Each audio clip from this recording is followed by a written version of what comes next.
Okay, I was gonna wear a hat, but no. Now, I'm going to continue talking about what it is to be a joker and a fool, because that's generally the kind of roles that I play, jokers and fools.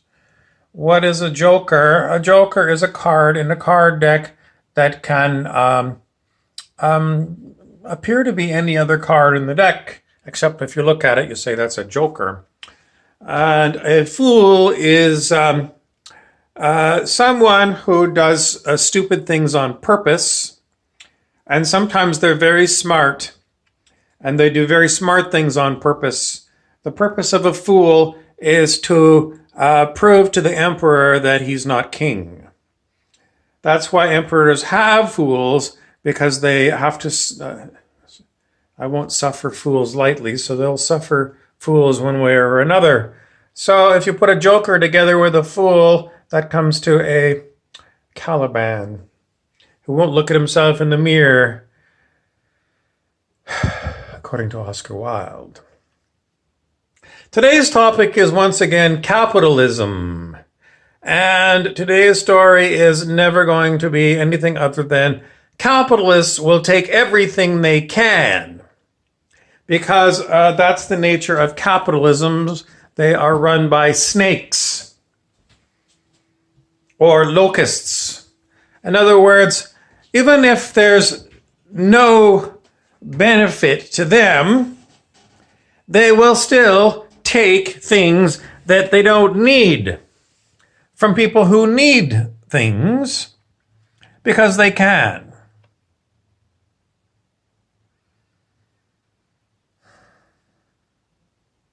I have no use for capitalists.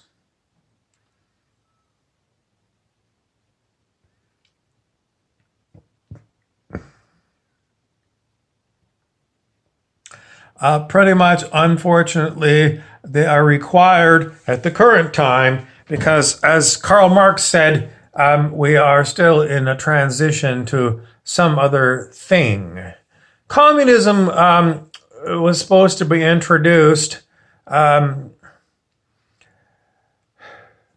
it never was. It had a hang-up. The hang-up was, well, capitalism didn't completely lie down, and so there was a great battle between the capitalist and the communist bloc. And in the end, what happened was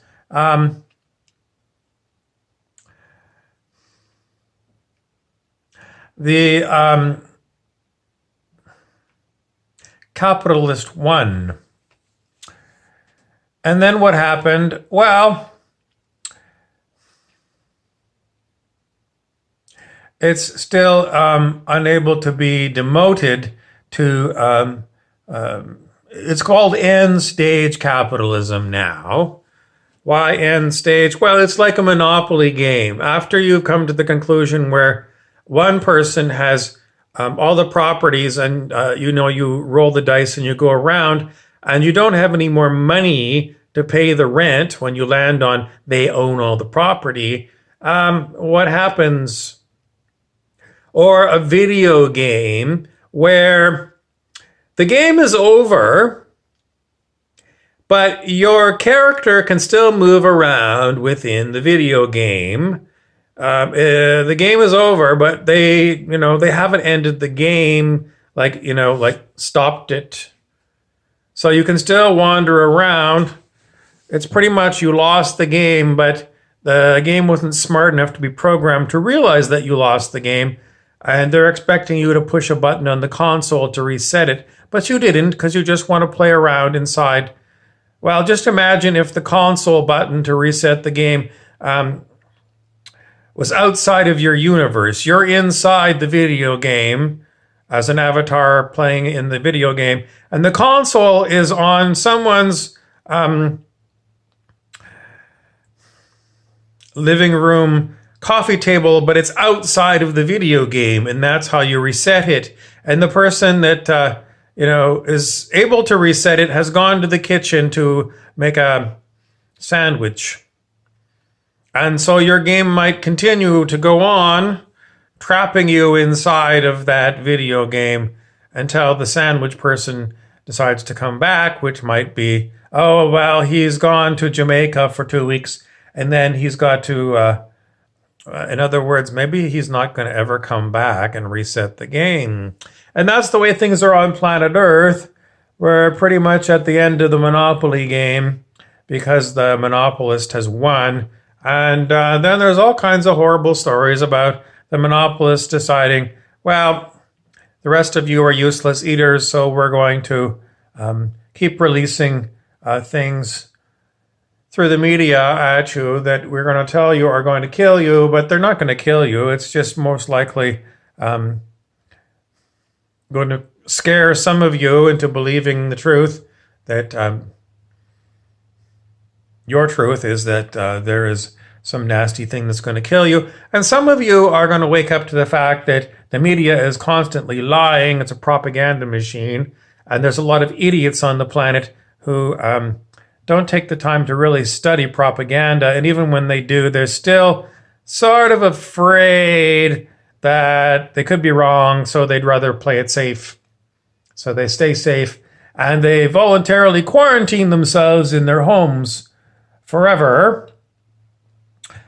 And this is the story of the secret space program. The secret space program may or may not be true, but the idea is that there are people just like you who are out in space who are brainwashed into believing that no one is coming to help them and that there's no use going to try and help others. In essence, they've got what's known in psychology as learned helplessness. So they do a slave job that they hate, but it's something to do, and they know how to do it, and, they're fed enough so that they can continue on to the next day. Now, the story that Corey Goode tells about his time in the secret space program is that there is a technology that can age reverse you. So he says he was put into the secret space program and he spent 20 years there. And then he was age reversed 20 years and released back on planet Earth, where he tells the story. And when you first heard the story, it sounds ludicrous. But the more you hear the story, then you start thinking it's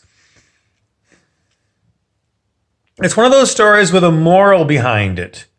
Even if it's not true, there's a moral behind it. So it's a parable kind of story, or it's a satire, because there was satire. I don't know if you remember Jonathan Swift. We took him in high school. Gulliver's Travels. It was kind of a fantasy story, but it was designed to reflect on real life on planet Earth. There was another satire kind of story that was called Star Trek that was in the late 1960s. That was also set in space. And it was designed as a satire because it was a bunch of people who weren't on Earth. They were out in space, but they had the same problems that Earthlings have. And it was a way to show Earthlings sort of a mirror to hold up to their society, but they wouldn't show you, directly. If you wanted to see the mirror of what Earth was really like, you would watch All in the Family, or Maude, or Three's Company, or a number of other sitcoms. But the space opera was one way of also showing people the state of their own civilization. Satire, it's called. So with Corey Goode, this idea of you could go and spend 20 years working as a slave in space and then come back and work as a slave on planet Earth, you were age regressed and no one knew that you left because they got a time machine. Well, what does it really mean? Oh, it explains the saying from the Bible. There's a saying from, I believe it's the Old Testament, that said, God will return the lost years to you. And that's what happened to Corey Goode. He was age regressed 20 years. So it appeared to him like he had a body that was 20 years younger than him. And then he got to replay those 20 years on planet Earth. So who was God It was the corporation that employed him. That's who God is. So is there a real God? The answer is I can't tell you, but in this particular version, God is a corporation. How do you like having a corporation as God? Well, there's plenty of people that have talked about the Old Testament in particular as a story about what's known as Gnosticism, which has a demiurge, which is a creature that pretends to be God, but it's not.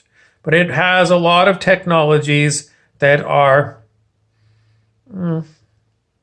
technologies, and they can use these technologies to fool you sometimes into thinking that they're God, because some of the technologies are really far beyond anything you've ever seen before. So the story of the Old Testament is this nasty thing that has enslaved you, called perhaps Yaldabaoth, and it has minions called archons. And what has to happen is you have to figure out a way to survive using the Old Testament as your guide, and you can't. So you need a New Testament that brings in a superhuman named Jesus. And Jesus has got superpowers, including the ability to heal the sick, turn water into wine, and raise the dead. The moral of the story is, well, the people that were Gnostics didn't really buy too much into Jesus because they didn't have the superpowers. But what they felt that needed to happen was Yaldabaoth needed to have an infusion of wisdom, and wisdom was a goddess named Sophia. How is this all supposed to play out in Peoria? Well, I've never been to Peoria, Illinois, but it was a place that was used as a test market for corporations to see if their new product would be purchased by the population, because it was a Joe average American city. How it plays out in Peoria today is most people have not heard of Corey Goode and his story, but there are a significant number of strange people who have, and I'm one of them.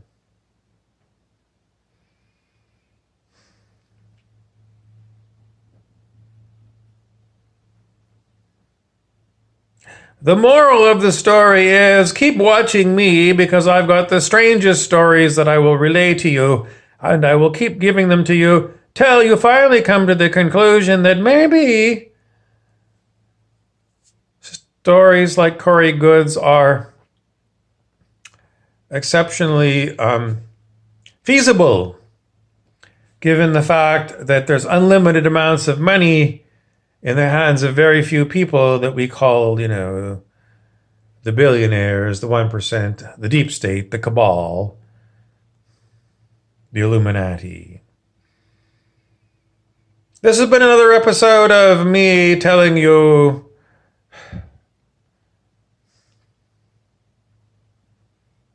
stuff that you do need to know, because there's going to be a test, and you never know when the test is going to come. But there will be a test, because there's always a test. Because you're brainwashed to believe there's always going to be a test, so there will be a test. And if there's not a test, sooner or later you're going to keep asking people, are you the teacher that's going to give me the test? Because I need to get a certificate that proves that I took the course and that I either passed it, or if I didn't pass it, then I'm not going to come and pick up my certificate that you're not going to give me. And I'm just going to say I took a course. And if they ever ask me, well, did you pass the course? You're going to say, well, I don't know, because they never sent me transcripts. So as far as I know what I know from taking the course, but I don't have any paperwork. This is what happens if you use online learning from Michigan Institute of Technology, MIT. It's all free. You can take all the coursework for free, but if you want to get an official degree, that means that you took tests and, you paid them a lot of money, then you have to pay them a lot of money, and you have to apply and be accepted. So it's a catch-22. You can get all the information on, for example, becoming an MIT engineer, But if you never get tested, then you're never going to get a diploma.